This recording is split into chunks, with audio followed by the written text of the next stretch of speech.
We are ready, Master. Okay, hello everyone. Good evening. How are you tonight? We are, I think, towards the middle of the Fochi here. How is everyone doing? Anyone entered the Buddha recitation samadhi yet? Okay. All right. Well, keep it up.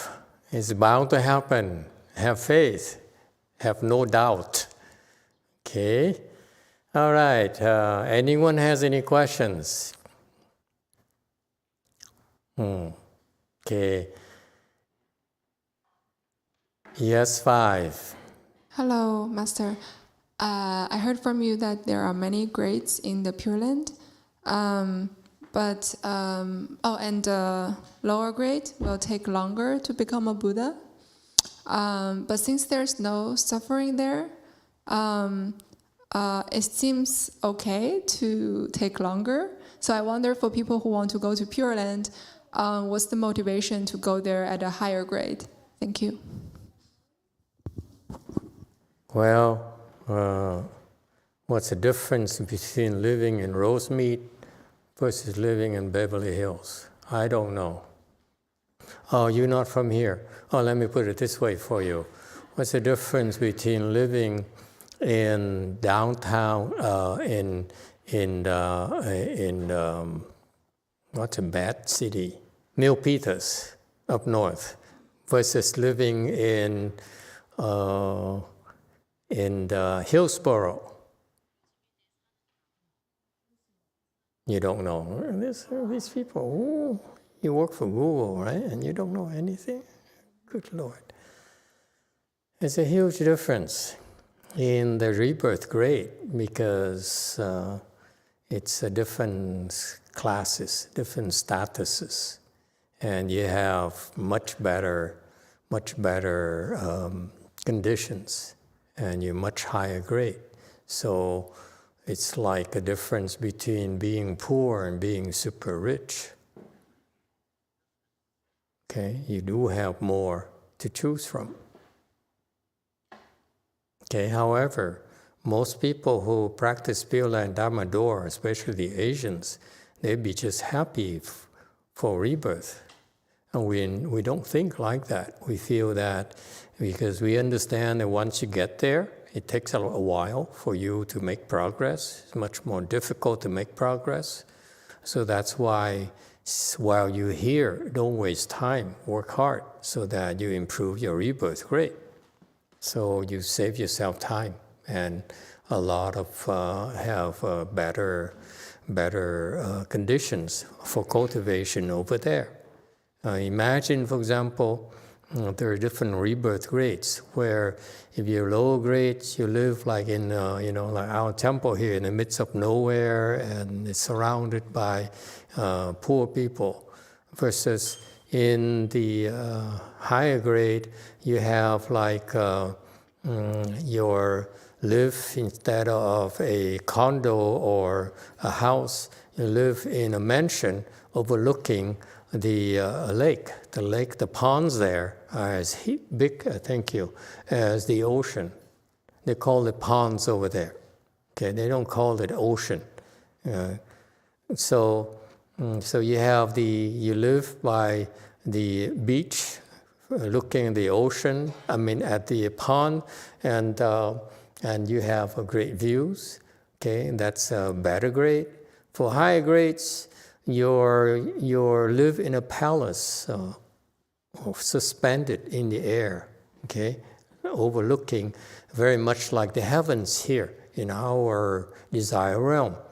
If you have a lot of blessings, then you live in the better neighborhoods. And then if you even have more blessings, then you live in the heavens, where they're much better. They are heavenly palaces, they have servants, they have lots of heavenly maids and so forth. You can have quite a few wives. What happened to Daniel? Here, oh good, it's safe to talk about it. Okay? And so you have a lot, it's much more fun, you're much better off. In a Pure Land, in a higher grade, you live in a palace suspended in air and overlooking everyone else. Okay? It's kind of cool. That's why. And plus, of course, just as externals, but also, of course, at a higher grade, you are constantly more blissful, much better off than everyone else. Which makes me come to think of it. I remember now when I was at Lu Mountain Temple, this is over 12 years ago, I encountered a old lady. Back then she was like 74, 80 years old already. And she knew us quite well because her husband, her late husband, was a judge in Vietnam. And she herself was the assistant to the vice president of Vietnam, who's my uncle. So she's very powerful, and she used to, even though my uncles, the president of Vietnam, vice president of Vietnam, were Catholics, they're Catholic believers, she believed in Buddhism, so she helped a lot of monks and nuns, big shots, big monks and nuns, came to her and talked to her. So she had access to their quarters and everything else on the temples and so forth. And so she was feared by the Buddhists because she was a hotshot back then. And so when she came to our temple, our tiny Lu Mountain temple, of course, everyone was scared of her except for me. I didn't know any better. Okay, being American, I said, "Hey, American, we're all the same, man. What's the big deal?" And then it's funny because I started speaking Dharma, and she would cut me off and said, "I disagree with you. This is what I know of the Buddha Dharma." And she would correct me. I said, "Yes, you are right, but that's only in the Hinayana sense. In Mahayana sense, it's a lot broader than you think." So I would correct her. So we would go back and forth. And then eventually, after several times of these public discussions here in front of everyone, she became convinced that I knew more about Buddhism than she did. Okay, so she submitted, and she would come to the temple, sat by the side, and would listen to the Dharma instead of trying to tell us about the Dharma herself. So usually before, she would come to the temple and would take a microphone and started speaking Dharma for everyone else. Okay, and so in the end, she would sit by the side and listen, and every now and then I would joke with her and say, "So what do you think? You agree with me or not? I know that's Mahayana. You don't know that, so tell me what you think of it." And she said, "You're right. I don't know about this." Okay, so that's our relationship. And one day, she came to me and he said, "I'm getting old. I'm worried about my future lives. I don't want to go back on the wheel." I said, "Well, easy. You go to the Pure Land."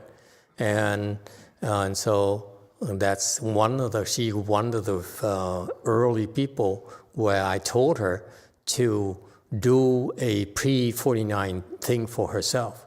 And it's funny, I knew she didn't believe me at all. Okay, she didn't believe that we should do the pre-49-day things and we could help her go to the Pure Land and so forth. But she liked me. So she would get the pre-49-day anyway, okay, without any hesitation, okay. She would wear this big rock on her finger, okay, huge rock. I look at it, wow, nice, VVS1. Okay, we Vietnamese are very, very keen about the diamond rings we wear, the size and the color and the clarity. And so it's funny because she's very bossy, But at some point in time, she was became concerned about her future, her wish to go to the Pure Land. And I knew that she did not believe at all that I could help her, but she would do it anyway because she liked me, okay? That's the kind of person she was. But we were never that close to the point where her husband, remember the husband who's a judge in Vietnam? At the time, my uncles who were presidents back then, Ngô Đình Diệm and so forth.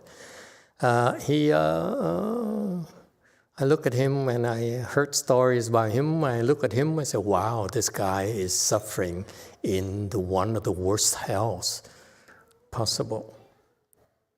Okay, and so you see, it's funny how ironic it is that you spend your life breathing fires like dragons. When you after you die, you fall and you suffer for a long, long time, folks. And the funny thing, that why do I know she didn't really believe me? Because I didn't dare tell her that her husband was suffering in the hells and she should do something to help him. But no, I wouldn't dare tell her because last thing I wanted to do was to make her think that I was trying to go after her money. And so it's funny how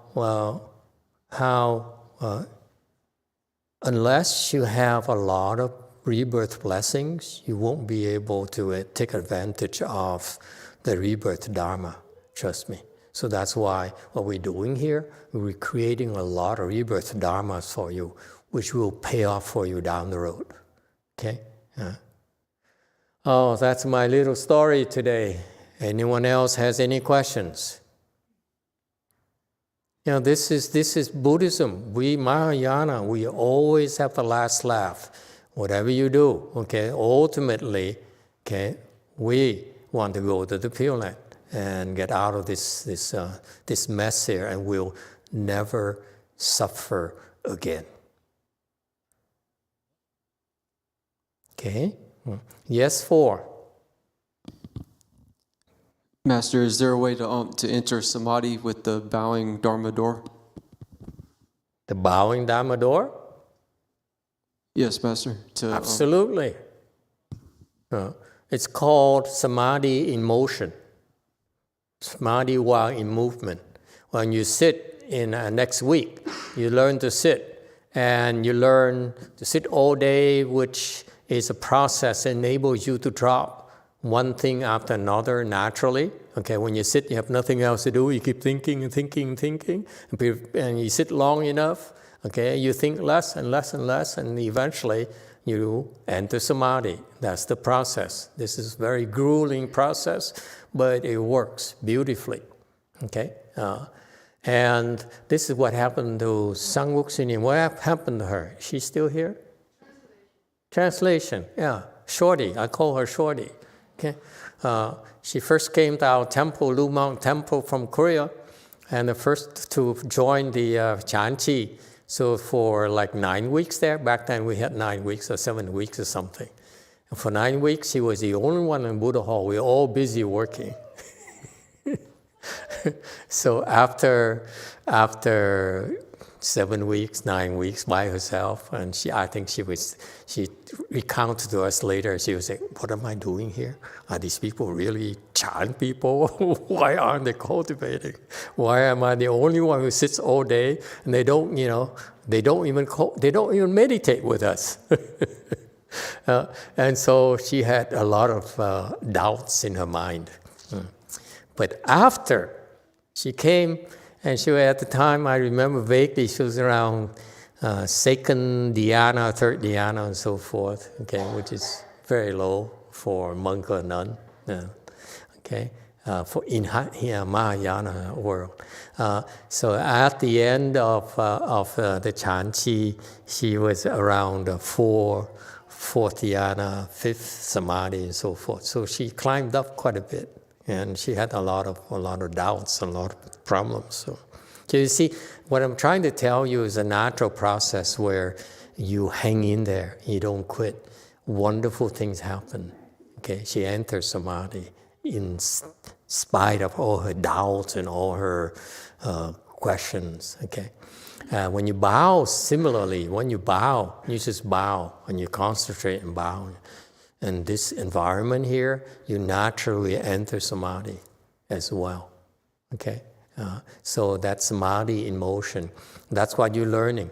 In this Buddha recitation, we're more focusing on reciting and helping you enter the Buddha recitation or entering your samadhi while in motion, because we move a lot, okay?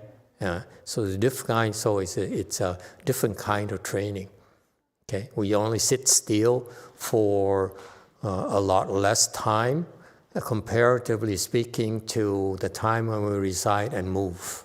So that's why this Buddha recitation samadhi we're training you is kind of lighter, where you do the evening ceremony. You stand there and you recite, but you try not to move your body. It will help you enter samadhi a lot more often than you realize. Okay, that's the trick. The trick is when you do the evening ceremony, the morning ceremony, stand there and don't move. Move as little as possible. Okay? Change, turn the page, that's it. Go back now. That's all you do. Okay? You do that, okay? You can enter samadhi too. So if you bow, same thing. When you bow, you can also enter the bowing samadhi as well. Okay?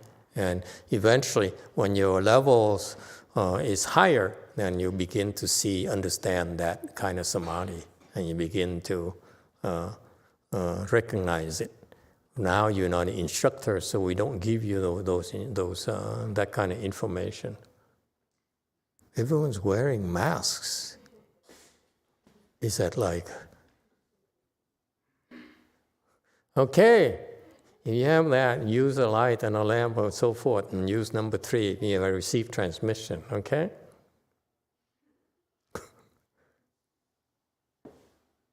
Okay? Yeah. So anyway. Can you tell that dragon Vietnamese lady husband? Can you tell he's in trouble or not? I'm curious. Right now. Look. Pressure on her. Yeah, Yu Tin's husband. The judge. Hot shot.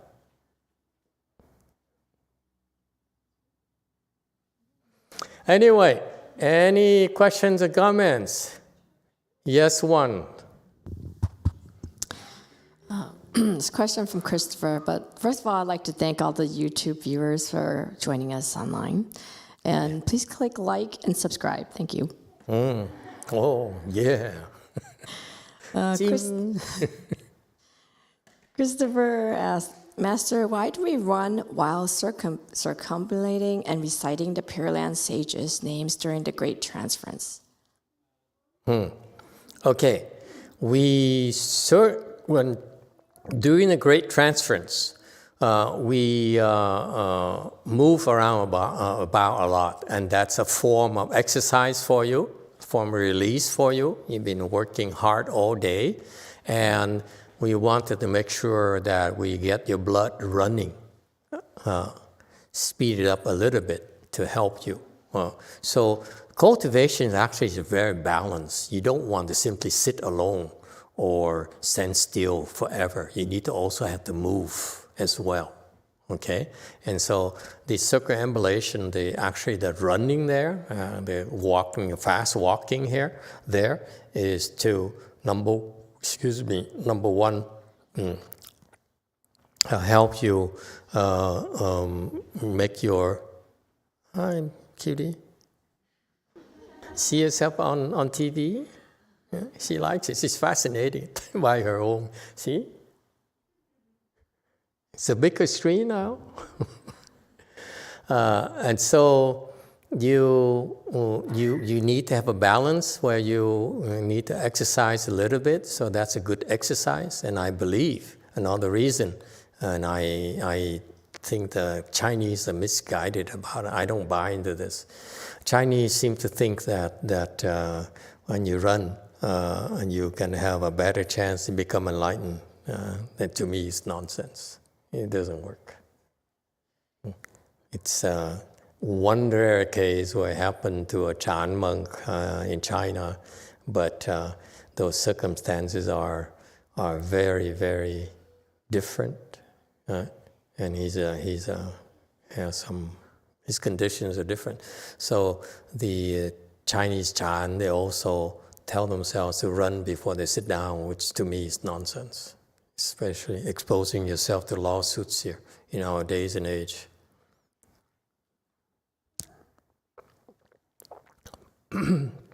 So those are the two main, excuse me, the two reasons I could think of for us to do the fast walk. Okay, anyone else?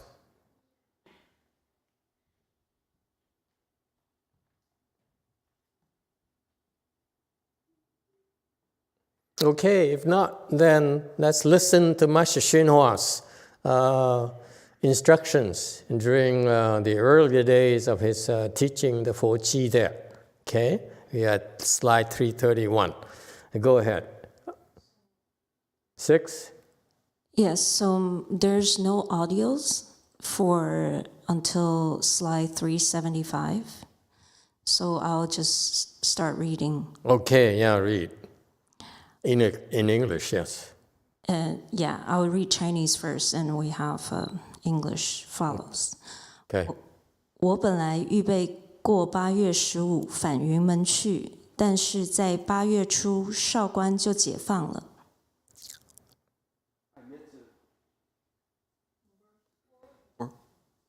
I meant to return to Yunmen after August 15th, but Xiaoguan was in the hands of the communists in early August.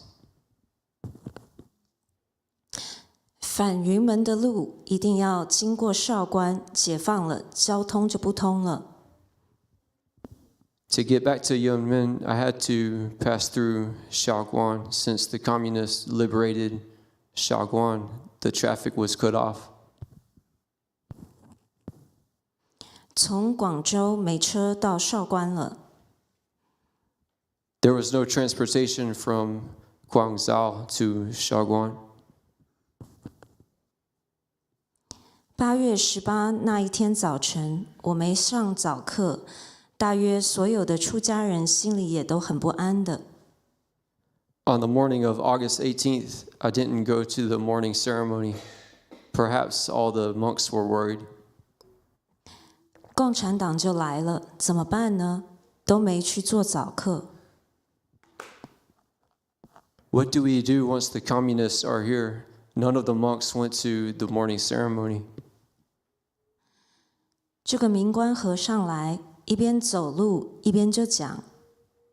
Venerable Master Mingguan came out and said while walking, 借人家的香花修自己的福慧。borrow fragrant flowers from others and cultivate your own blessings and wisdom. 他不是骂我，就这么念给我听，没人敢骂我的。He didn't scold me, he just muttered that to me. No one dared to scold me. 虽然他是方丈和尚，他也不敢骂我的，因为我是扳手。Even though he was the abbot, he didn't dare to scold me because I was the head monk. 他就这么念，年纪轻轻的，不好怕辛苦啊。我就很不高兴的，你这个和尚简直的。He grumbled, young people shouldn't be afraid of hardship. I was unhappy with him. You old venerable master, really? 我有毛病，没去做早课，你就这么样。好了，我就起身，我手里头连一个伞都没有。I have illness and skipped the morning ceremony, and you act like this? All right, I got up. I didn't even have one penny on me. 我和恒定2个人根本没钱，我就出去找一个陈宽满居士。Heng Din and I didn't have any money. I went out looking for Layman Chen, Quan Man. 我一见到他就说：“我今天去香港，你去不去香港？”我去啊，你给我买飞机票啦。Upon seeing him, I said, I'm going to Hong Kong today. Are you going? Yes, I'm going. Then buy an air ticket for me. 他就给我买2张飞机票，我就再回来，向这个明官和尚告假。So he purchased 2 tickets for me. Then I went back and requested a leave of absence from Venerable Master Mingguan. 我说我要走了，他说你不要走啊，我们大家同生死共患难嘛。He said, I'm leaving. He said, don't leave. Let's live and die together and go through hardships together. 你患难，我不同你同生死，你想早一点死，我是不同你同生死的。You are undergoing hardship. I won't live or die with you. You may want to die early, but I won't live or die with you. 这么样哦，你到香港就叫一个在香港你们大家认识不认识？ And then, oh, you are going to Hong Kong, he asked. In Hong Kong, I don't know if you know this guy. 那时他给明官和尚做侍者，就要卢某某领10块钱港币送给我。He was Venerable Master Mingguang's attendant back then. Venerable Master Mingguang asked the attendant, Lu Zhou, to withdraw 10 Hong Kong dollars to give to me.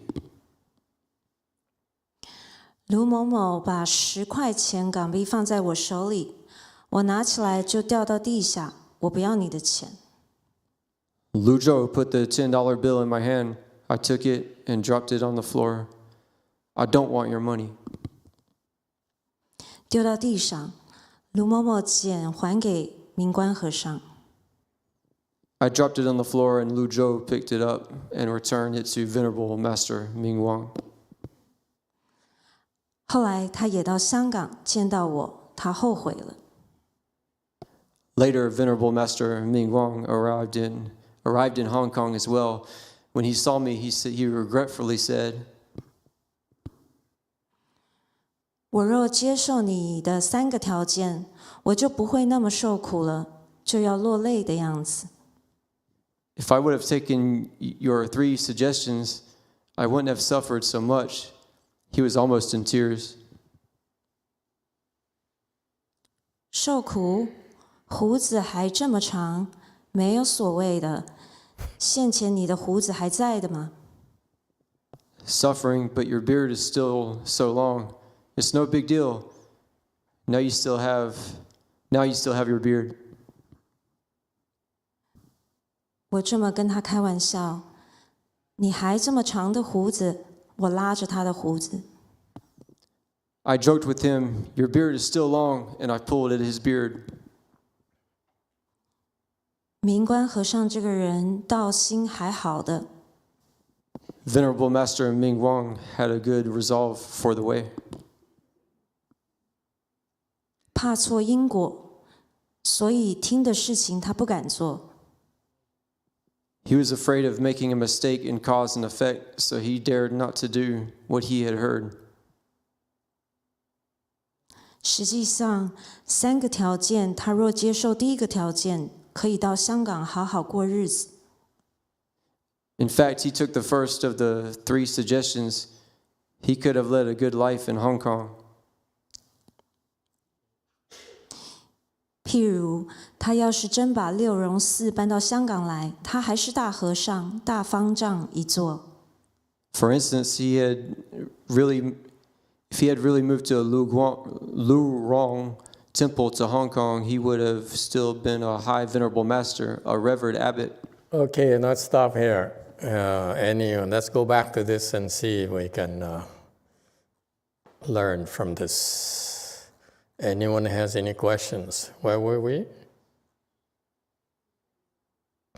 So what happened, this is the background information. I don't remember exactly, but the prior section is that he, at the time, was the communists were taking over China, and so everyone was running. So Master YongHua experienced war times as well as a monk, so he had to run for his life as well.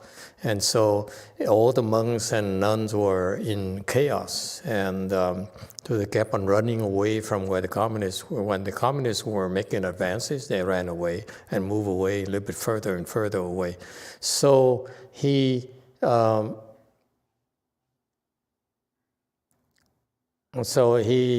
moved to this temple here with this abbot, and he says, you know, the communists are coming, therefore you should be prepared for it. You should be prepared for the eventual takeover by the communists. And so he made some suggestions, 3 suggestions, and we'll find out more a little bit here later.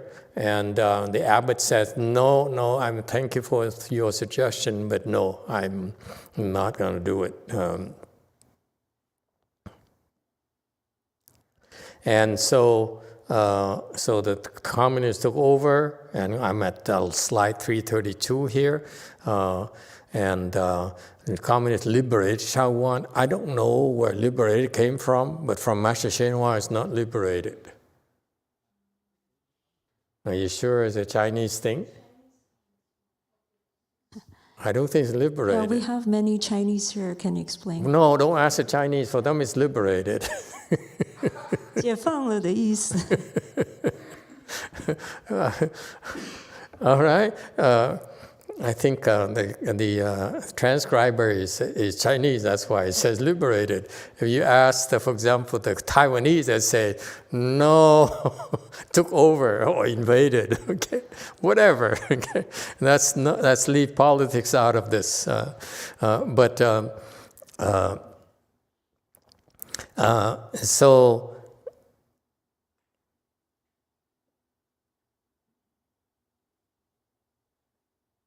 And so there's a lot of upheaval at those times, and the monks and nuns, of course, were very concerned.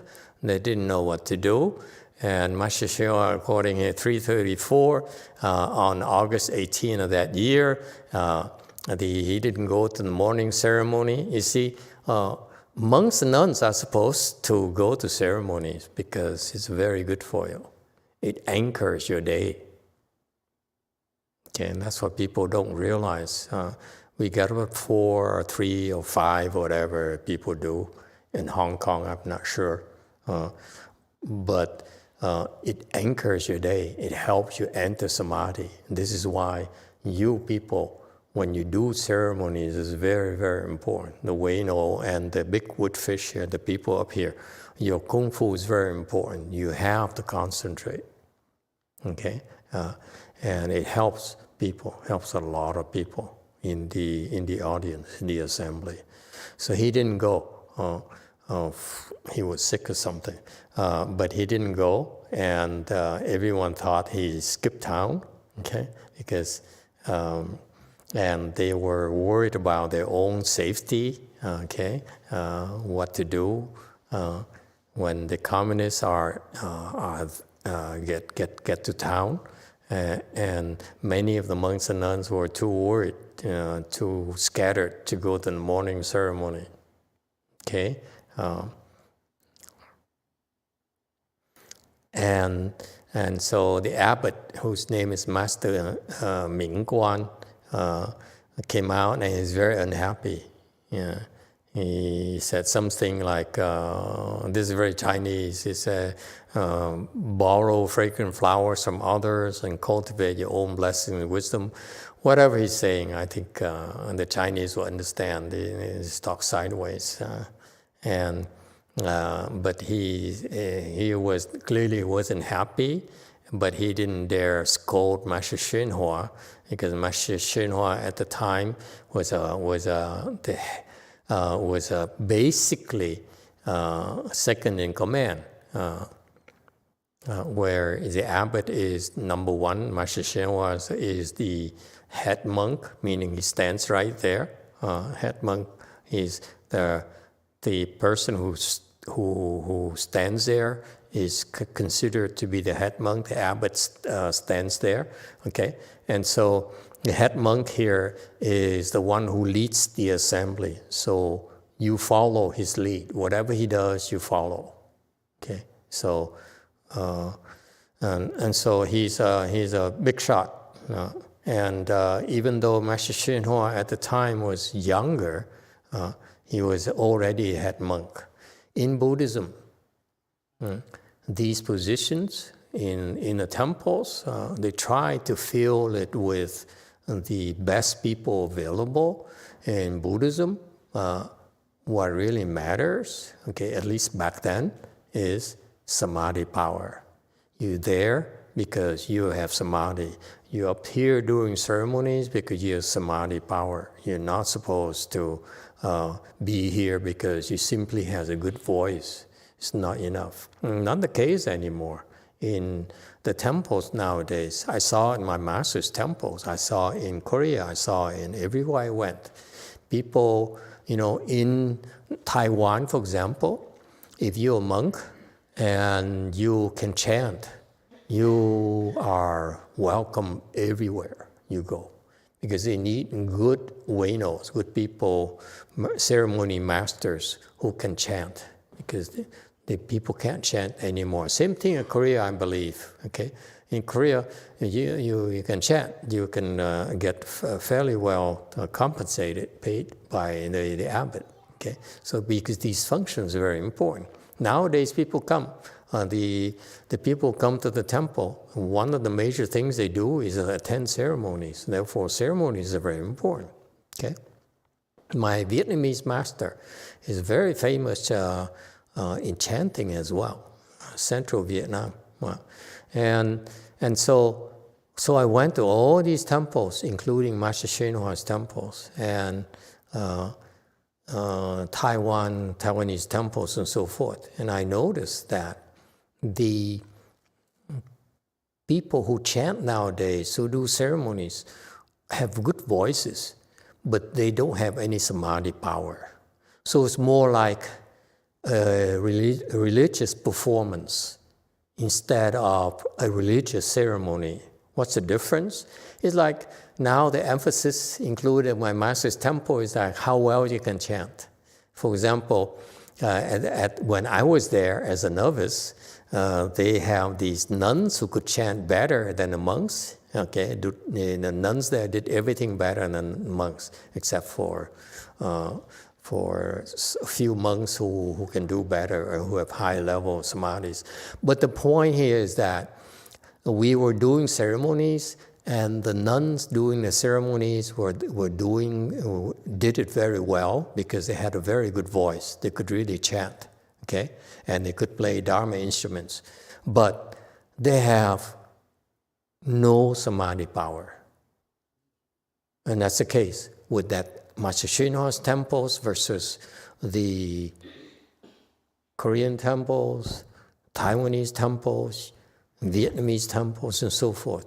Now reduced to only chanting instead of religious service. Okay? Because the chanting serves a purpose. Okay? It's not simply for chanting alone. Okay? And so the way the Master YongHua disguised it at his temples is rather interesting. When I was there, it's very early days in the Mahayana, where the city of 10,000 Buddhas, which is 2 hours drive from San Francisco, in Ukiah. Okay, Ukiah is about 2 hours drive from San Francisco on Highway 101. And what they did there is that Master YongHua's temple has a lot of land, like 300 acres. And the building used to be a mental hospital. So the building is very old, but very well built. Okay, and so Master YongHua turned a lot of building into a temple. So he didn't really build a typical Chinese-looking temple. Everything is very poor, very, very simple, very cheap, if you will. But at the time, he was well known amongst the Vietnamese. And so a lot of Vietnamese from San Francisco, from San Jose, would drive to Ukiah on the weekend to do the ceremony, eat lunch, and drive back. Okay, so that's how they spend the time. That's what the interest was back then. And I couldn't understand it. What would draw the Vietnamese who could not chant in Chinese, would draw them to the city 10,000 Buddhas. And now looking back, I understood why. In spite of the fact that the nuns and the monks who were doing the ceremonies, samadhi level was pretty low, the audience, the nuns there on this side, in particular, the nuns on this side, they have it reversed. So the nuns were standing on this side. Usually the monks should be on this side. The nuns standing on this side, they have samadhi power. They're very high. The monks on this side have zero samadhi power.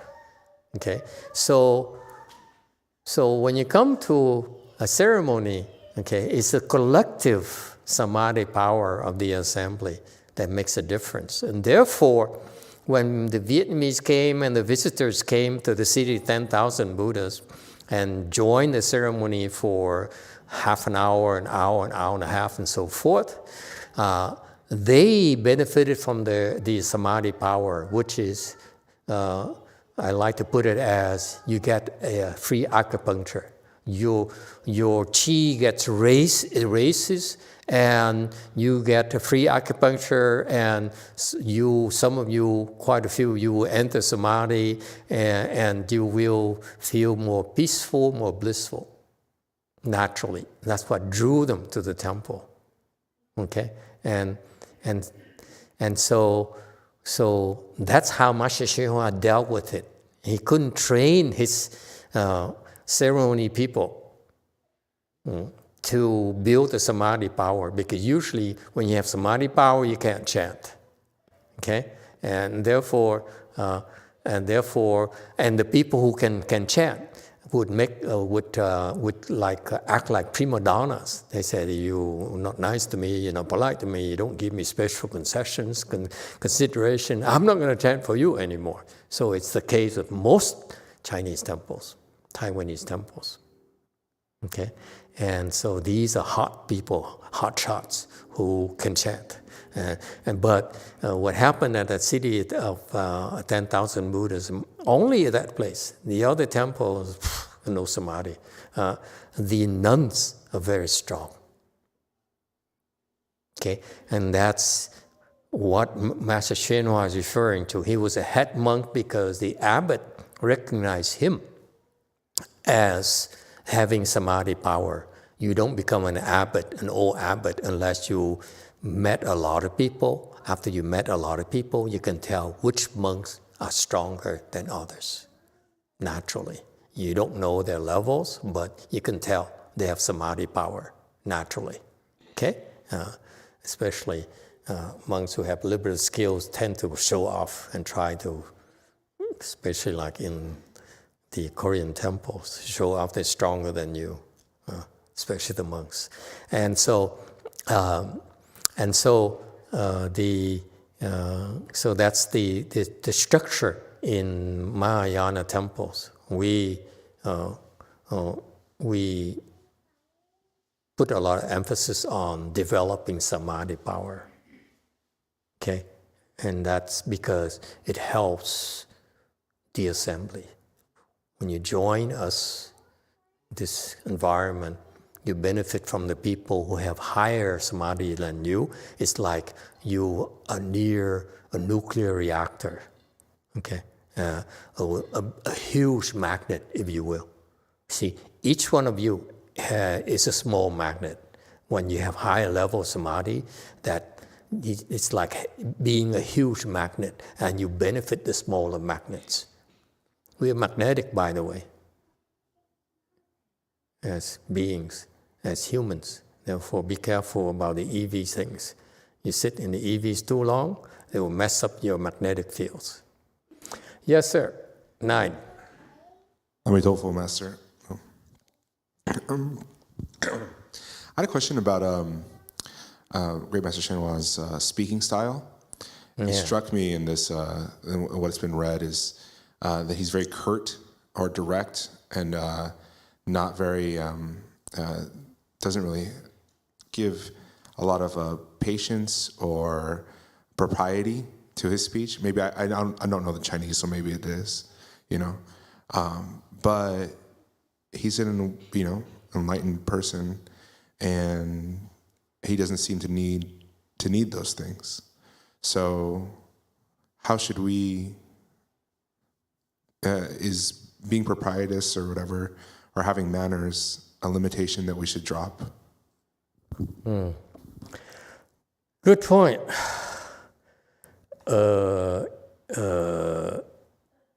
Did it apply to me too, or are you alluding to my style too, by any chance?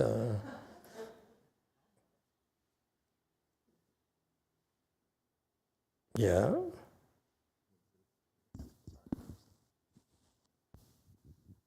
Spit it out.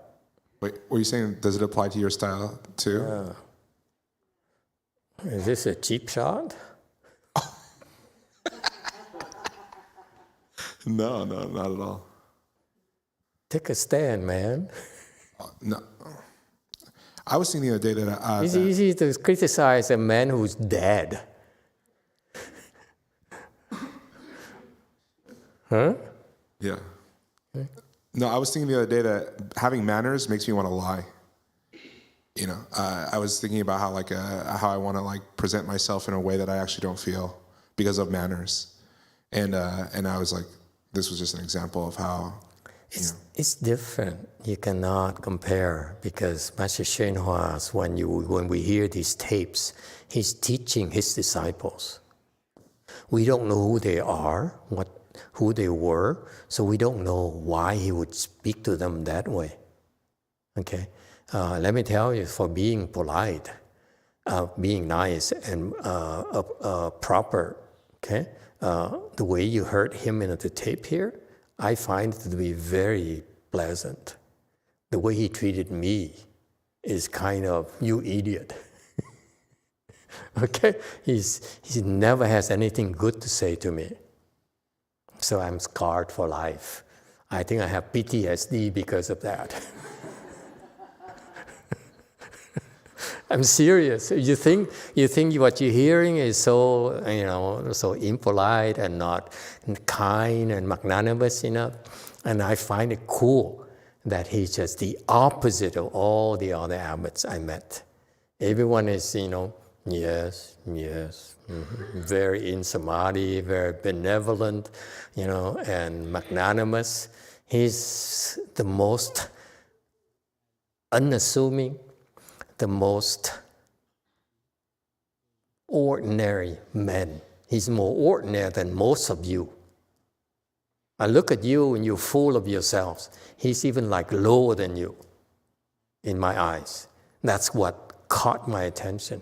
He's the only one in my entire life I met of, important people, big shots and rich people, powerful people and successful people and so forth. But he's the only one in my entire life where he's absolutely so plain.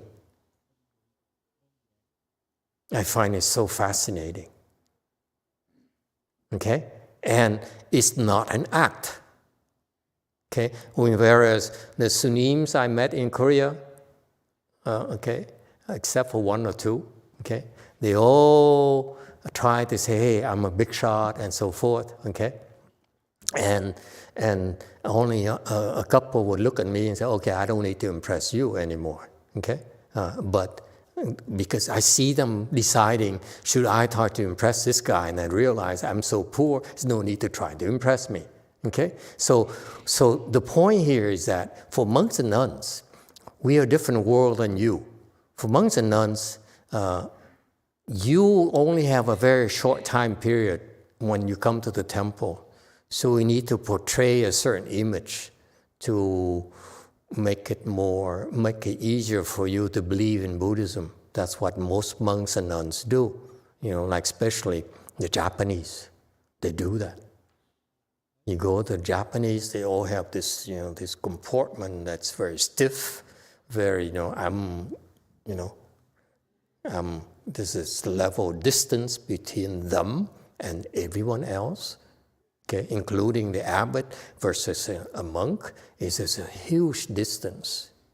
It's a big hierarchy, and so that's typical of the places. Okay, and of the temples. And I find Master Shenhua, he's the only one who's totally plain and unnoticeable. Caught my attention because his disciples, for example, were showing off, I'm stronger than you. I have samadhi power. Okay? And they show it during the talk. When they met with me, they say, hey, you an idiot. I'm better than you. You may be, you may be a hot shot out there, but I'm stronger than you. That's samadhi power, by the way. This is what we use, okay, to keep our people in line, if you have it. Okay? And so, different from your world, same thing. If when you're an executive, you do the same thing. The way you talk, the way you look at people, okay, it shows your power. It's different as well, okay. But to me, I don't feel that I have to impress people. Because impressing people takes so much energy. I'm too old to spend energy like that, just to impress people. If you spend energy to impress people, to try to get people to like you, okay, then it's less energy for yourself to take care of your body. Your body is decaying. Okay? So I conserve energy. I don't want to waste that kind of energy on trying to impress people. What for? Seriously. All of you are making dumplings tonight. Okay, it's wonderful, and everyone should come tomorrow and enjoy the dumplings. Okay, please all come. Okay, it's wonderful. Thank you, all of you, for helping. But think about it. How many dumplings can I eat? Seriously, why do we need to impress you to get more dumplings? That's it. So that's what I like about Master Shenhua. He really, it doesn't try to impress people at all. And I feel that, I hope someday you too won't need to impress people, that you need to impress people, because you need to be true to yourself. I believe that you try to impress people, try to sell yourself, try to, like if, especially at work, you put on an act, okay? You bring it home with you. And that's how you treat your wife. That's how you treat your children. Okay? And if that's the kind of a person you want to live with, think of them from their perspective. What kind of husband would they want to have? What kind of father would your son want to have? Okay? Because you are his role model, like it or not. And that's why if you put on an act, if you're not true to yourself, That's how your son will be influenced to become as well, unless he finds a better role model. Okay, so for me, I prefer to be myself. Okay, and what is that personality? It's nothing good. It's just I avoid the negative. Don't try to impress people. Don't be too greedy. Don't try to get people to like you. Don't try, or the women, they don't try people to have pity you. Okay, because you're suffering so much, sacrificing so much for your family and your children. You don't need to do that. Just be yourself to me. So there's some bad days, some good days, some days you are in a bad mood, so you're in a bad mood. Okay? Some days you're in a good mood, you're in a good mood. Just be yourself. That's all. Okay? So sometimes your bosses won't like you, especially if you're a contractor. You have to be more careful, okay? Because your next job depends on how many people like you and give you a good reference. So you need to be flexible, okay? But to me, I try to minimize the waste of energy on trying to put on an act, because ultimately, I bring that home to my family. And you don't have a problem. I have this problem. If I put on an act, they're watching me, all of them, and they judge me. They say, I try to be kind and magnanimous in front of everyone. I go back and I yell at them, like my master yelled at me. And so master is two-faced. Therefore, it's okay to be two-faced. And that's not what I want. It's not worth it to me. No money is worth it. Okay? When you get older and you realize all that is nonsense. You see, you're still young, so give yourself time. And so, how does it work for you? Experiment. Okay? It's not to say that when necessary, I can be very nice, can be pleasant as well, because I'm trying to help. What's a little girl? What happened to all the little girls? See how quiet they are, huh? See? When I see a girl, then I say, okay, I'll be very nice to you. I smile and I'll be fake. But it's for her sake, not for my sake. See? Yeah.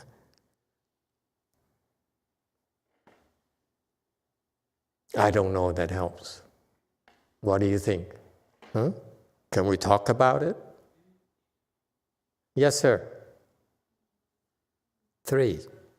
Master, I want to understand the difference between being myself with my afflictions versus when I should rein that in and I should control myself. I think I'm kind of confused. Are you saying that we can be free with our affliction and spread it wherever we go? Or we should control ourselves?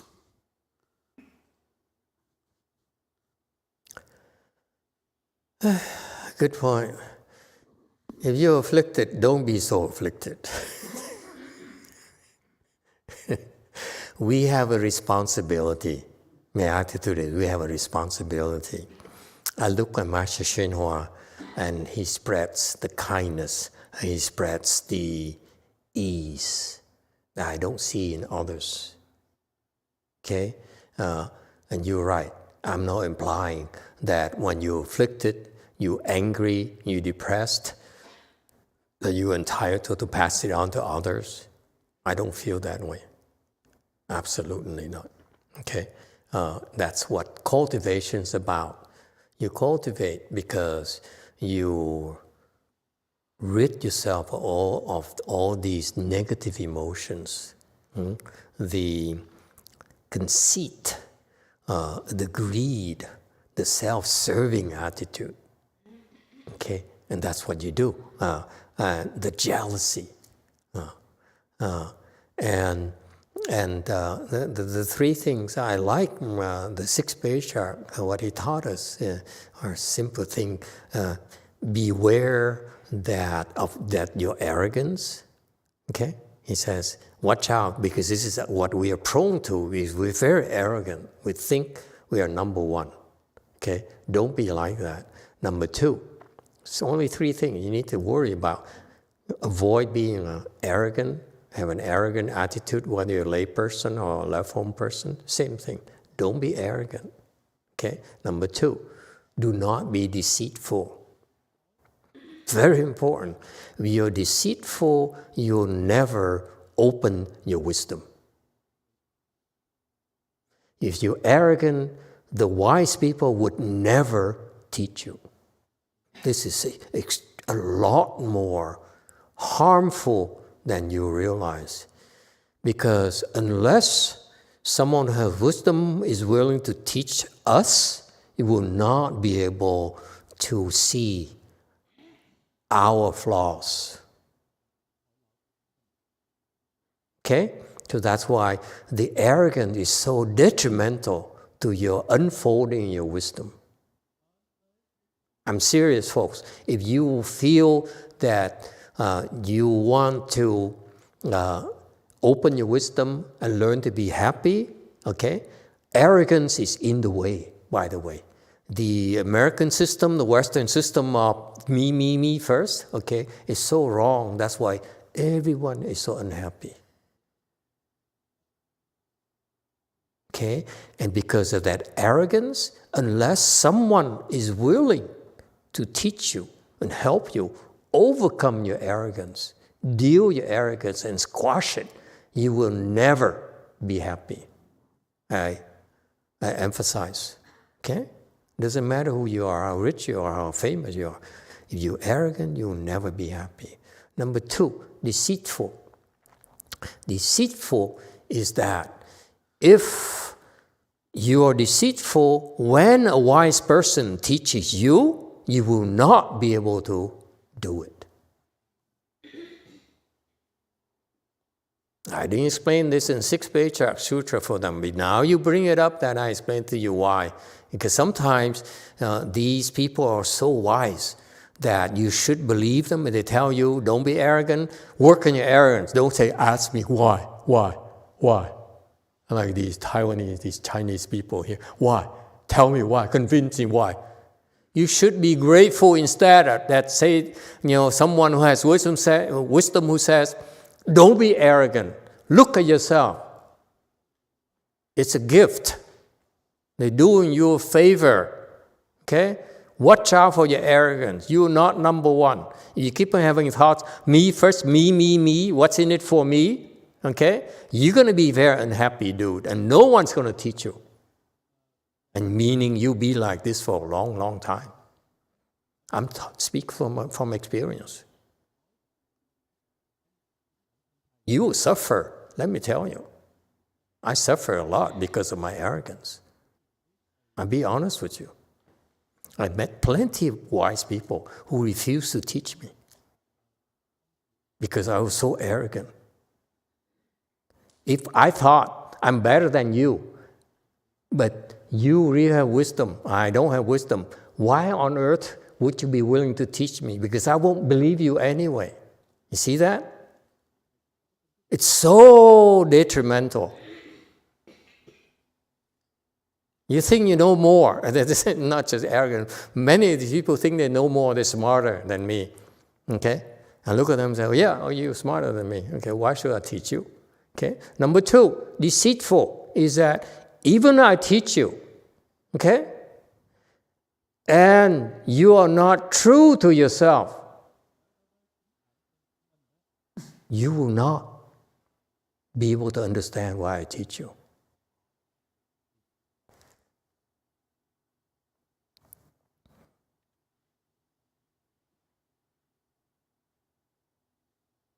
When someone tries to help you, but you are a deceitful person, you manipulate people, okay?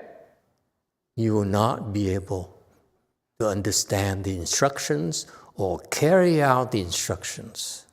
You're only hurting yourself. What are you doing? You deceive people and you gain a little bit, okay, which you can lose very quickly, whereas someone teaches you to open your wisdom. That's long-term happiness. That's progress. Okay?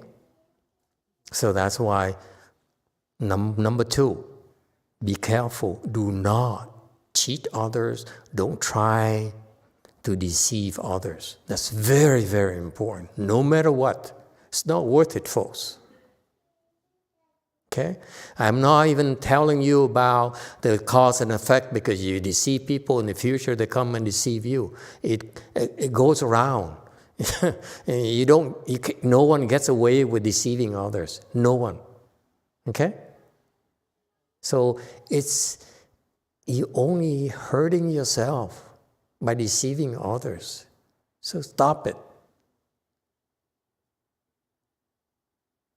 Number 3, don't be jealous of others.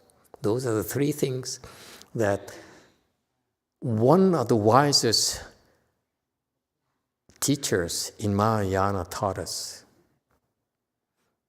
Don't be jealous of others.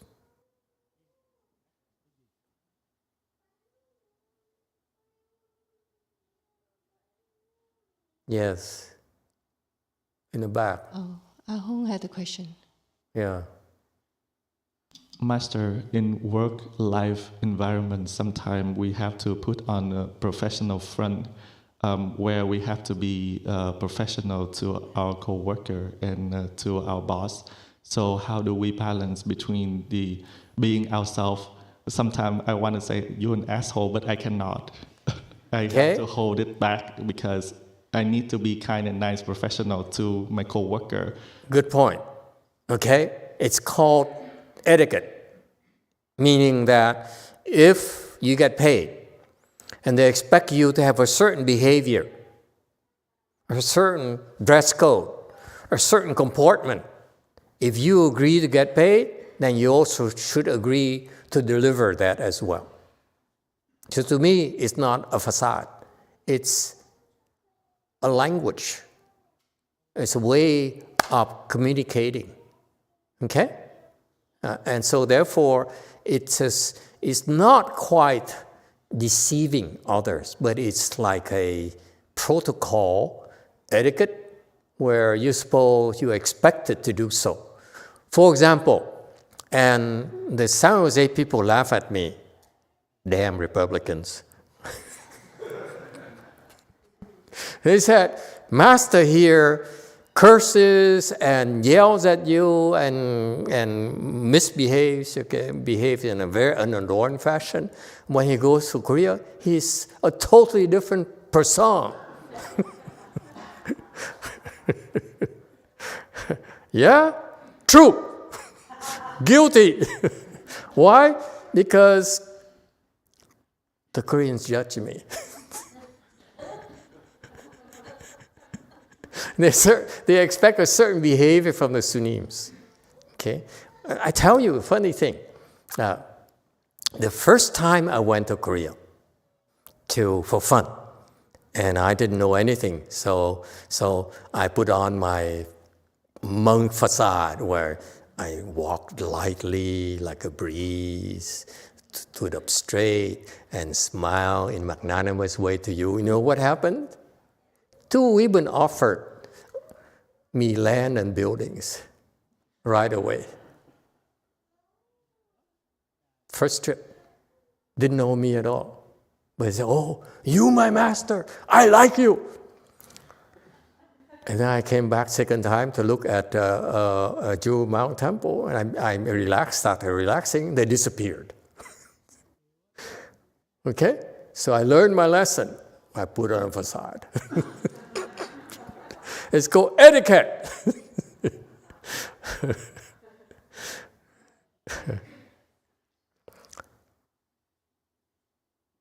Same thing when you are lower level in a hierarchy, you can be more relaxed. You go up and you become stiffer and stiffer and stiffer and stiffer. Okay, you have a certain expectations of behavior, if you will. Okay? Same thing with our world as well. When you're low level, you do anything, but once you get higher and higher, there's certain etiquette, certain protocol you need to observe. But I'm a small-time monk, so I don't care. Okay? That's why no one takes me seriously.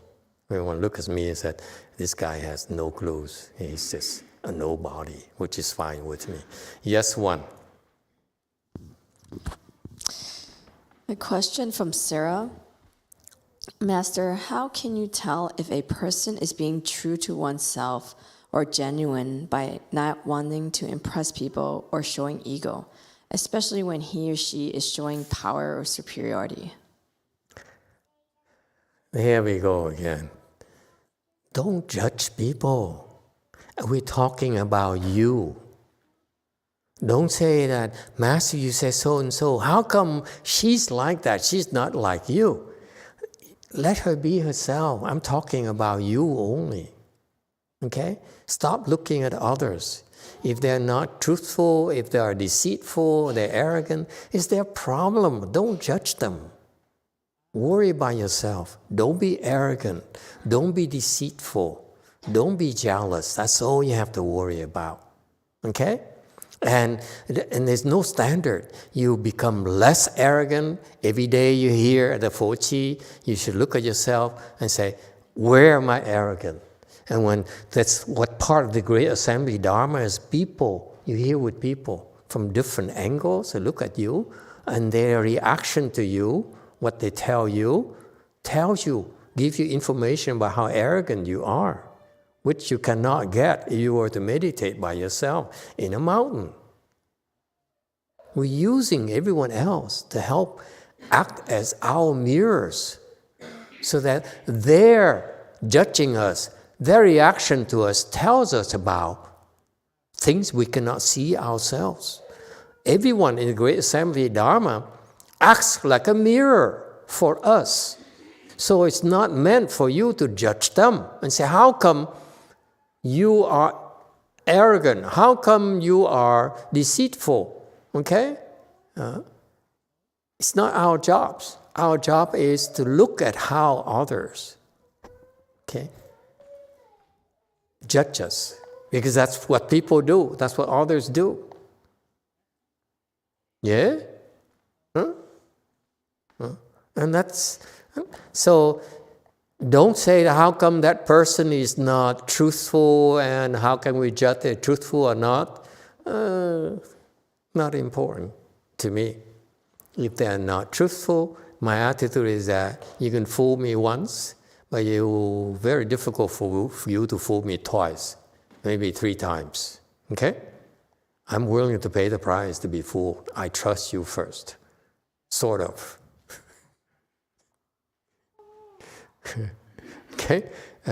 And things that I only worry by myself because I look at, for example, it bothers me that monks and nuns can be nice to you, can be adorned to you, and ultimately I hear, would you contribute to my charity project? I'm building a hospital, I'm building a new wing of the temple. It all goes back to, can you make a donation? Okay, all that always go back to, can I get some money out of you? That bothers me, that's all. That's why I try not to do that and not judge them. You see, everywhere I went, after a while, they said, would you like to make a donation? Even me as a monk, would you like to donate? And so forth. It bothers me. Everything boils down to money. We're not Donald Trump. He says a lot of things for you to donate money to him, and that's how he makes money nowadays. Okay, get you Republicans to donate to him. Okay? Yeah, see? Yeah. Republican and go for it. Are you making donations to him? No, you're not. Okay? In the nowadays, everything goes back to money. That's sad. Okay? Can we agree that we ultimately we want to help, we want to make a difference, and for that we do it without expecting anything from anyone. That's called giving. Because no one else is doing it. Everyone is too busy getting their fixes, getting their desires fulfilled. And that's why life is so unpleasant. And we can't change the world. We can only change ourselves and our family, act as a role model for our children, our nieces, our nephews. That's all we can do. That's good enough. Don't try to change others. Change yourself. That's all. Yeah, there's lots of questions here. I think we're gonna open a can of worms here. Yeah. Controversial. Did you have anything, a YouTube thing, that you wanted to thank and ask them to subscribe?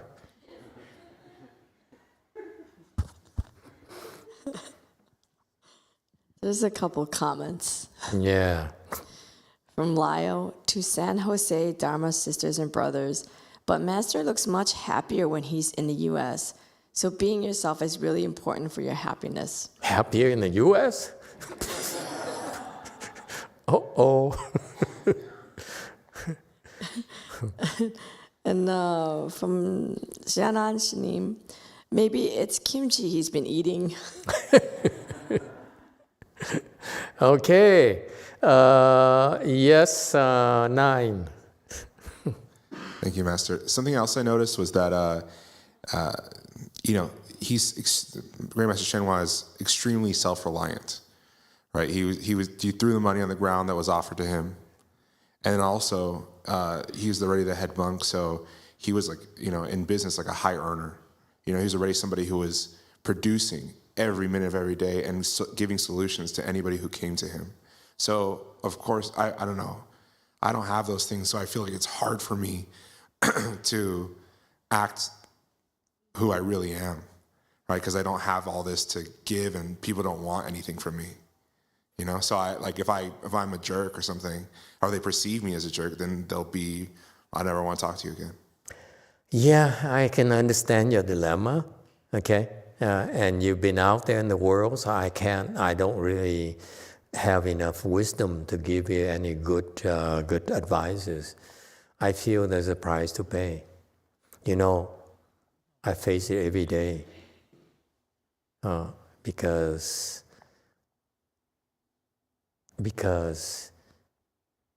it's so difficult to be on your own. I speak from experience. I refuse to be part of my master's association because I don't like them. I refuse to be part of my Vietnamese Master Association because I don't like them. As a result, I have to suffer. They don't like me, and they did everything to cut off my career. I understand it. There's a punishment for my crime for not joining them. There's a price to pay. And if you're broken by that, so be it. That's my attitude. Okay? The nice thing about this country is that we won't go hungry. I can stand by the street corner and stick out my hand. I know I can make good money every day. If, with more tears and so forth. This is a way. Okay? So there's a price to pay if you stick to your value systems. Okay? And I paid dearly, let me tell you, for a long, long time. I was joking, but I was near PTSD. I walked around with my tail between my legs, feeling like I'm a worthless piece of crap because they said so. They branded me so. And then when I got Lu Mountain Temple, they did everything to destroy my reputation as well. Okay? And I would not compromise. I say, if no one comes to my temple, I go to the mountain, finally. There's a price to pay. And for some reason, a handful of people, including that Catholic, ex-Catholic nun there, would stick around and made my life a real hell for 2 or 3 years at Lu Mountain Temple. I'm so grateful for it. So after that, it's very hard to hurt me nowadays. Nothing bothers me anymore. Whatever you say, okay, I heard that before. Give me something new. Tell me something I haven't heard before. Okay? There's a price to pay, my friend. It's never free. Yes, JMT. 2년 들리세요? And someone even threatened to say, if you don't teach me anymore, I leave you. Right here, Way Mountain, I'm leaving you because you're not teaching me anymore. I still remember those words. Here at Way Mountain Temple, in front of everyone. So I said, okay, goodbye.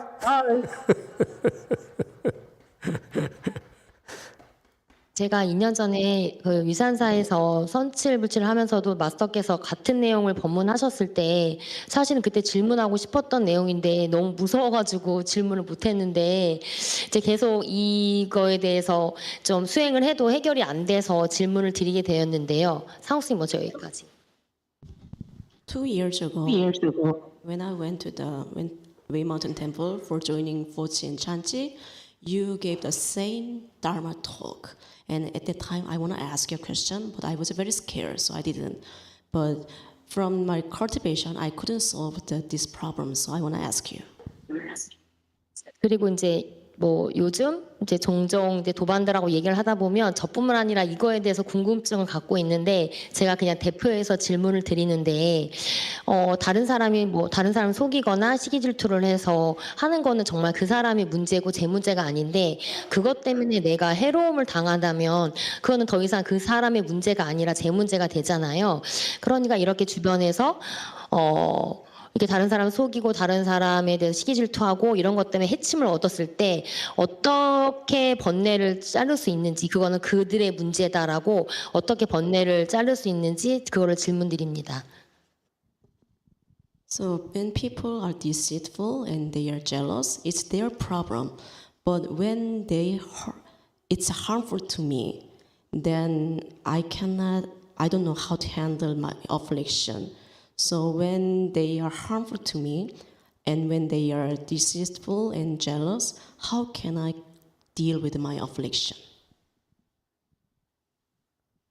Yeah, in the U.S. there's something called a lawsuit.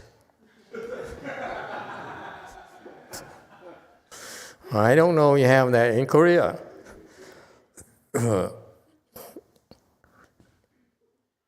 It's very simple. You endure.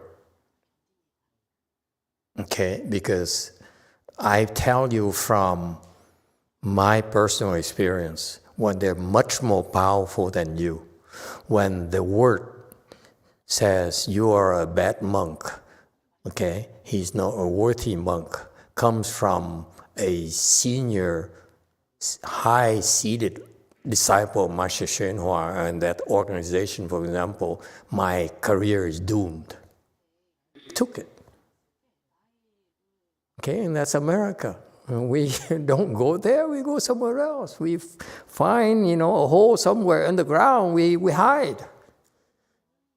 Okay? And we meditate. So what's the big deal? And Jumi, you still value others, what others think of you. I have the luxury of not caring. Okay? There's a price to pay.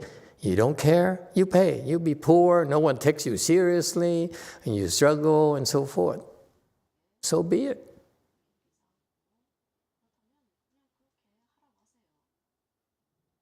All right? You have to endure it. You learn to endure it. And the reason I said the word endure, because that's what I learned from Master YongHua. You endure, endure, endure. Okay? And I mean, let me tell you, is for me personally, it's very unglamorous. Every day is so hard. I said, I can't take this anymore. I quit tomorrow. And after a night's sleep, I got up and said, I can try another day. And that's all I have. You endure. And all of a sudden, something happened. You let go, and you're free from your suffering.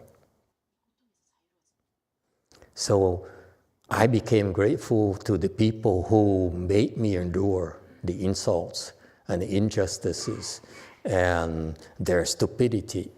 I'm grateful for that, because without that, I wouldn't have a chance. Okay? So you make peace with all those people. There's no more anger. There's no more blaming them for the meanness and the viciousness and so forth. It doesn't matter anymore. I'm so grateful that I have a chance to endure all those. Okay? So endure. Jumi, stop complaining. You look in front of you, that old monk right there. You know, he endured labor camp in Vietnam. And he survived. Ask him about labor camp and see what he had to endure.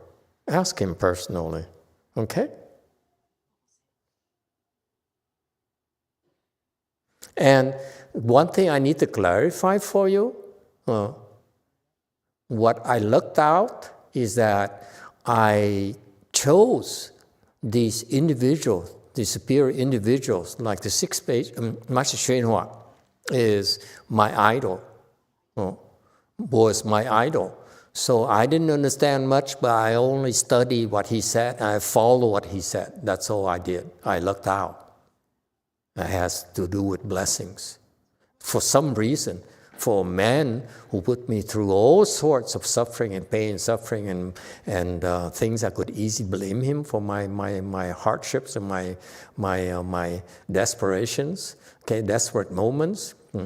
I'd never been that low before in my entire life. And for me to believe and continue, that's blessings, man. It's nothing. There's no rationale for it. But your blessings manifest in a form that you believe and try to live up to the standards of these extremely wise people. So it's not like, excuse me, it's not like I'm advocating you follow yourself. You say, it's okay, so I will not touch money, for example. Nonsense.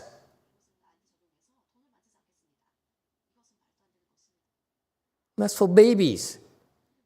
Because my master touches money. So you follow. I took him as my role model. So I said, wow, this is what he does, is what he teaches. That's what I'm going to try to live up to. I will not try, you don't want to say invent your own rules, your own value systems, because you are conceited, you are deceitful, you are jealous. Okay? You are. So you have to set a high standard for yourself by using role models as the people who have great wisdom. That's very important. That's your blessings. And I'm forever grateful to him. Okay? And after that, then if you get the level where you say, okay, now I see what you're telling me, then I found 6-page chart to have a higher standards. See, you graduate. Anyone else? Yes, 4. Thank you, Master. Today at the recitation, I started to recall a traumatic life event. So my question is, does the Buddha recitation have a healing effect on people? Absolutely. It can purify your mind. I don't know about the other places, but I find many of you here, together here, I found that I'm very proud of the fact that you have so many faults. You're so icky. But when it's time for you to be with others, I see how kind you are, how compassionate you are. How, the girl here who would go over to the lady who sits back there and make sure that she could follow the evening ceremony. That's kindness. That's very important. That's so nice. So I can help me overlook all your ickiness. Yes, JC. We're not perfect. We're just trying our best. Okay? So we can be ourselves here, but when it's time, when we have the opportunity to help others, help out of kindness, out of compassion. That's all. That's what we do. That's much more important to me than for you to become a fourth-stage arhat. And all you care about is yourself. Go ahead, JC.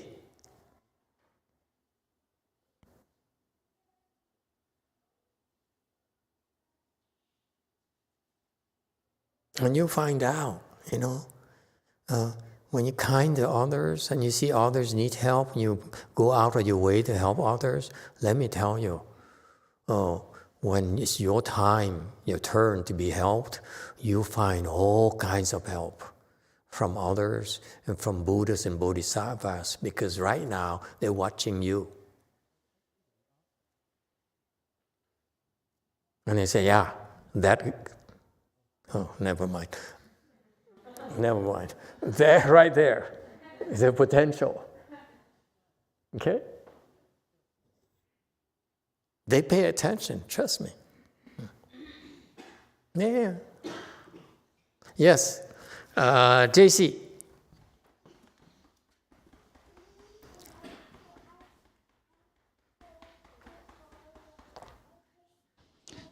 안 들립니다.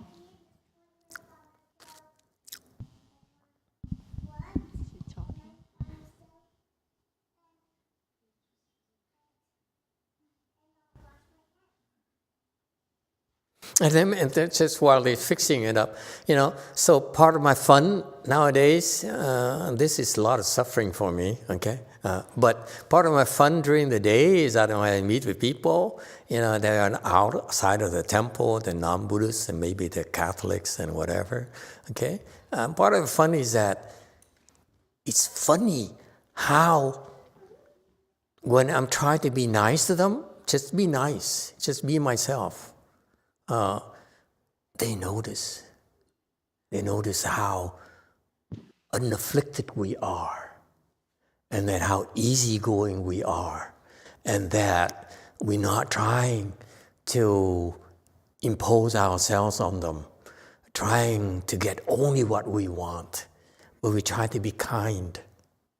And people notice, actually. Everywhere I go, they notice. They say, wow. There's such people in the world. That's all. That's my fun. No reward, no donations. Still poor, like hell. Anyone else? Yes, JC, go ahead. Have you figured it out? Okay. 들리시나요? Yeah, now we can hear you. 결과부자를 하고 참선을 할 때 제가 무오신체를 실천하기 어려워서 진언은 하지 않았고요. 진언을 하기 힘들다고 느껴서 진언을 하는 대신에 연부를 하려고 했더니 또 연부를 하고 결과부자를 하고 앉아 있을 때는 졸음이 쏟아져서 오래 앉아 있기가 힘들었습니다. 그래서 저는 그냥 앉아 있지도 못하고 연부를 하면 졸리고 또 다란이를 외우면 무호신체를 하지 않은 상태에서 다란이를 외우는 건 좋지 않다고 하셔서 과연 어떻게 해서 결과부자를 더 오래 할 수 있을지 잘 모르겠어서 질문을 드립니다. Master, I'm trying to sitting in full lotus, but I heard that I cannot avoid the 5 pungent plant. So I heard that if I cannot avoid it, I should not recite mantra. So instead of reciting mantra, I'm trying to recite the Buddha's name. But when I sitting in full lotus and recite Buddha's name, I feel very sleepy and I couldn't sit long. So I cannot sit without I cannot do just sitting, and I cannot sit with reciting Buddha's name. And also I cannot recite mantra because of the 5 pungent plant. So what should I do? You are in your business. You should recite the Medicine Master mantra. It would help you. Okay? You may recite that. All right?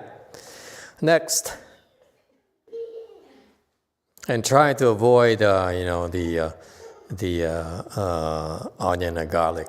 The kimchi there, and you have too much garlic. Okay? Try to avoid the garlic in your kimchi. 근데 죄송하지만 제가 당분간은 제 하던 일을 안 할 거여가지고 약사주를 하시라고 하는 의미가 사람들을 치료하는 일을 하기 때문에 약사주를 추천하신 것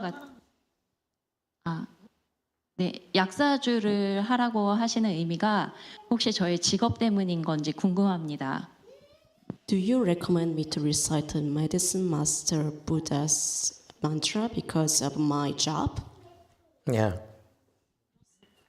You can do too. You can play that mantra in your clinic very softly in the background. So there's 2 mantras I allow you to recite: Medicine Master mantra and Great Compassion mantra. Okay? Do it, you see.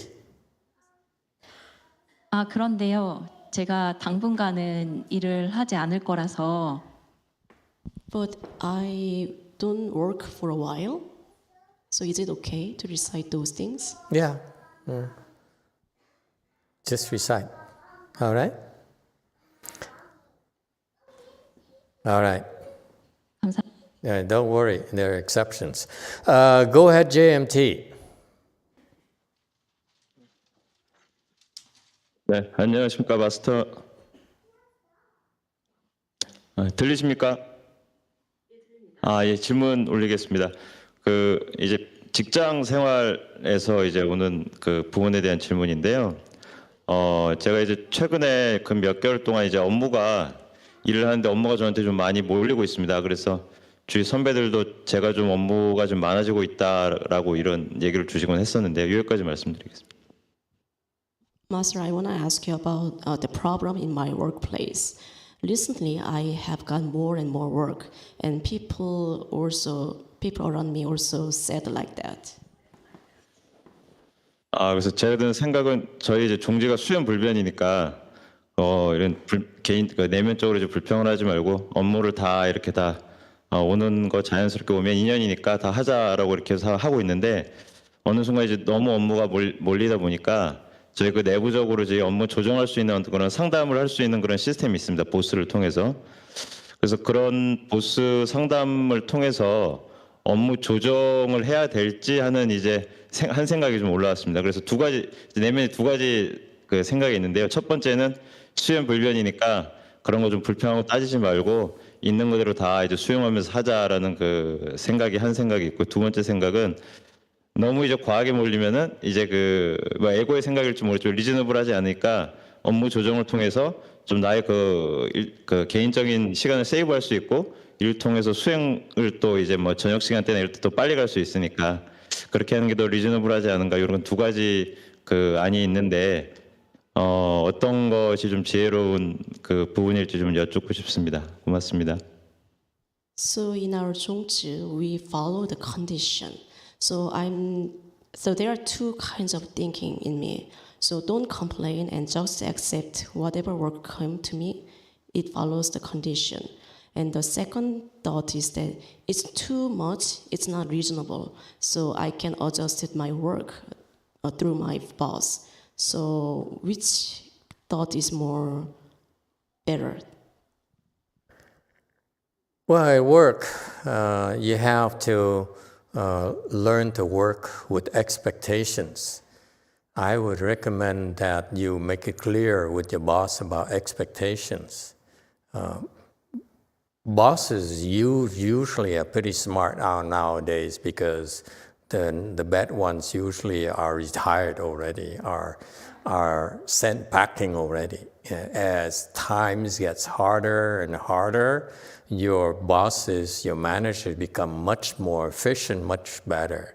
So I believe in time, that's the trend. The good ones will stick around and the bad ones will be sent packing. So you have nothing to worry about.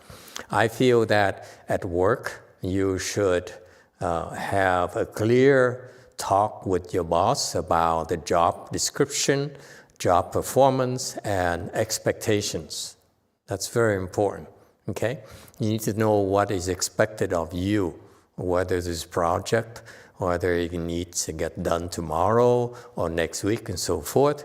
And so if you have the clear expectations, then you then can talk about whether he can agree that's reasonable or not. Reasonable is about a compromise between you and your boss. It's not reasonable because you think it's reasonable. This is when you negotiate. You learn to work with expectations and learn to negotiate expectations. And that's important for your job growth. All right?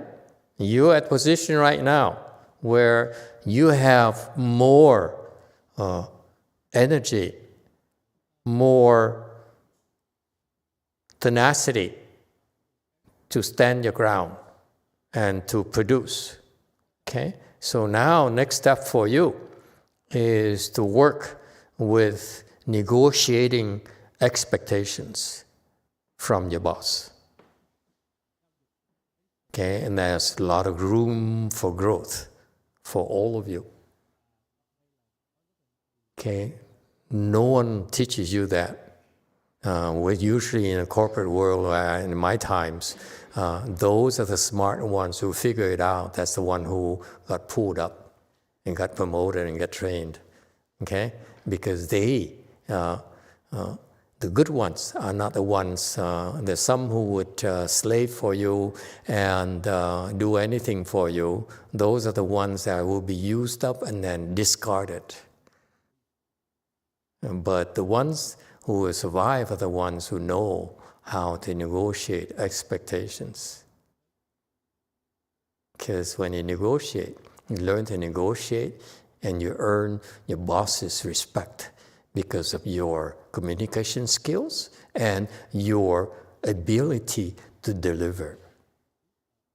That's your reputation. Yes, go first. Hey, Master. I just have a question about, because I haven't been coming to the temple because I got a new job that was not as flexible, and I started going to school. And every time... I heard you got a job with Costco, is that right? Yeah. Do you got a discount? Oh, congratulations, by the way. Too greedy. I'm betraying my true self. So, congratulations. You got a discount for being a Costco employee? I get a free membership. Free membership, that's all? These people are so cheap. God. Okay, never mind. What's your question? Well, my intention, I knew I was going to stop coming to the temple, and my intention was good. I took your advice. I started learning Vietnamese, and I'm trying to do good things, you know, going to school, get a better job. But every time I stop coming to the temple, I start getting into bad habits, and sometimes trying to do good for people, but end up being an idiot and not being a good influence. And I'm just wondering, like, when is it too late? Like, do I still have a chance to be a good person, live a good life, or when is it just, like, I don't know. I just feel like I feel like I already did too many bad things to. I see. So let me get this straight. You came to the temple, and you became a bad person? That's the first. No, when I leave the temple, when I stop coming. When you leave a temple, you become a bad person. I start getting into my bad habits. Bad habits. Well, it sounds like you have a lot of bad habits.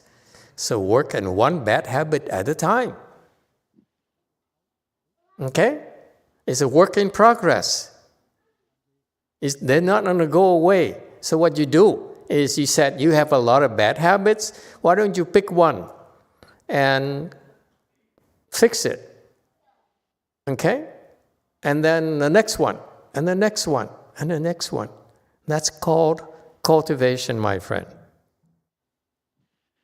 I hear what you're telling me. It seems like life takes the bad habits away from me because I hit a point where it's just I end up leaving them because I just hit like a rock bottom. So that's when they become unattractive to me. But it's only when I hit the low point. So it just seems like that's my cycle. I get rid of bad habits by going back, you know, I don't know. Careful who you hang out with. Watch out for the girls. Find a good one. They'll inspire you. The bad one will not be good for you. Okay? I would find a better woman. A woman who's better than me, which plenty of them are. Nowadays, women are much better than men. That's a fact. Okay? So, watch out. Okay, first of all, the good thing is that you're noticing that you don't like yourself. Yes? Certain things about you, your behavior outside of the temple that you disapprove. That's a great thing. At least you can see that. Number two, then again, work on one at a time. Don't get overwhelmed. You admit that I have all these problems, these 10 problems, maybe 100. I want to scare you. I have 100 problems. I work at one problem only and accept the fact that I will do stupid things on those 99 problems. But one problem at a time, that's all you have. Number one. Number two, you make sure that you stay away from the bad dudes. Sorry. Okay? So you be careful who you hang out with, your friends. If that's very important. You have to choose good friends, the people you spend time with, because like here at the temple, okay, I noticed that the kindness and then the compassion and goodness rubs off on others. So it's very advantageous to pick who you hang around with, who you spend time with. It's so important. Okay? So pick the good friends and stay away from the bad ones. Do that. Okay? Keep it simple. Okay? And it's a long climb, let me tell you. Okay? And number three, finally, blessings. When you have planned blessings, then especially with Mahayana, especially you want to plan wisdoms, blessings of wisdom, and then eventually those things will mature. You'll be amazed on how often it happened to us. You know, a lot of people came to us saying, I have this problem. I said, I don't know how to help you. Either I fight the black gang, or I fight U.S. government, or I fight whatever is way bigger than us, than me. I can't handle it. So I said, and out of desperation, get some blessings, okay? And lo and behold, miracles happen. If you have 100 problems, usually you notice, you don't realize it. It's the few ones that are overwhelming, that obscure everything. And actually those blessings actually help you see better. And that's why things get better gradually. Otherwise, you'll be overwhelmed. So for you in particular, blindly create more blessings, because it's not about money. Even if you have a good job, and the more things you have, if you're not careful, they make you fall faster. That's all. Okay? So in your case, I would use a lot of money you make on doing charity work and helping churches, temples. What do Hispanics people go? Oh, you go to church, right? And temples, so forth. Plant blessings. Do charity work. Help out. Okay? It'll be good for you. Next. Are we done? Oh. Okay, time is up, everyone. Thank you. Let's do the great transfers.